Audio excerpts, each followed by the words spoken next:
আমাদের চারপাশে রেস্টুরেন্ট থাকার কারণে আমরা একেবারে সহজ রেসিপিগুলো দেখা গেছে রেস্টুরেন্টে গিয়ে ১,০০০ টাকা ১০০ টাকা নষ্ট করে খাই।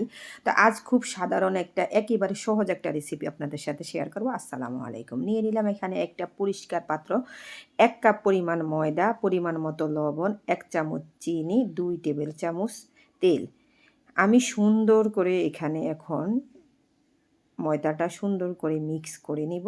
খুবই ভালো করে মিক্স করতে হবে যেন ময়দাটা একেবারে সুন্দর করে মিক্স হয়, একটার সাথে একটা নাই হয়।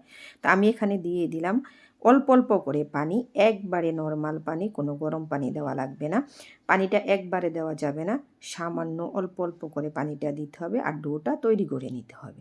তা আমার ডোটা মোটামুটি কমপ্লিট। আমি ভালো করে একেবারে করে নিলাম।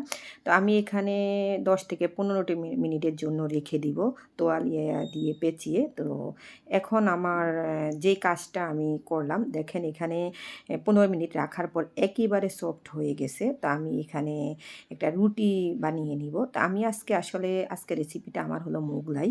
তো আমি এর ভিতরে একটা ডিম, যেভাবে আমরা ডিম ভেজে খাই ঠিক ওইভাবেই একটা পেঁয়াজ, কাঁচামরিচ, ধনিয়া পাতা, পরিমাণ মতো লবণ দিয়ে আমি একটা ডিমের তৈরি করে নিলাম। তো এখানে আমি একটা রুটি বানিয়ে নিব। যেহেতু আমাদের বাসায় পিঁড়ি একেবারে ছোট থাকে, তো আমরা তো আর রেস্টুরেন্টের মতো বড় করে বানাতে পারব না। তো আমি এখানে একটা ডিম দিয়ে আজকে আমি একটা ডিম দিয়ে আমি ২টা মোগলাই তৈরি করব। তো ৫টে ডিম দিয়ে সুন্দরভাবে রুটিটাকে ২ দিক দিয়ে একেবারে সমান করে ভেঙে দিতে হবে যেন ডিমটা না দেখা যায়। ডিমটা দেখা গেছে তেলের মধ্যে দেওয়ার পর ডিমটা বেরিয়ে আসে। এই কারণে ডিমটা দেখা গেলে হবে না। আমি ৪ দিক দিয়ে সুন্দর করে ভেঙে হালকাভাবে একটু চাপ দিয়ে দিলাম।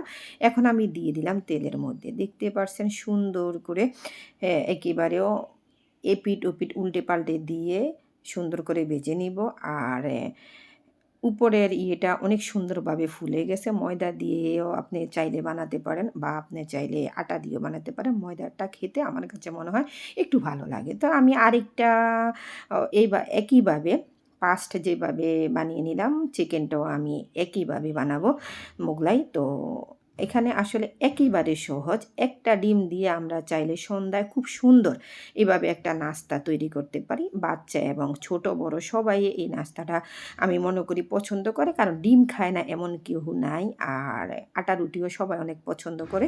আপনি চাইলে যে কোনোভাবে আটা ময়দা সব দিয়ে বানাতে পারেন। আর এইদিকে আমার বানানো শেষ। আমি সুন্দরভাবে ট্রের উপরে রেখে পিস করে নিলাম ৪ পিস করে। তো দেখেন মাশাআল্লাহ কতটা সুন্দর হইছে। আর দেখতে যেমন সুন্দর, খেতেও ততটা ইয়ামি।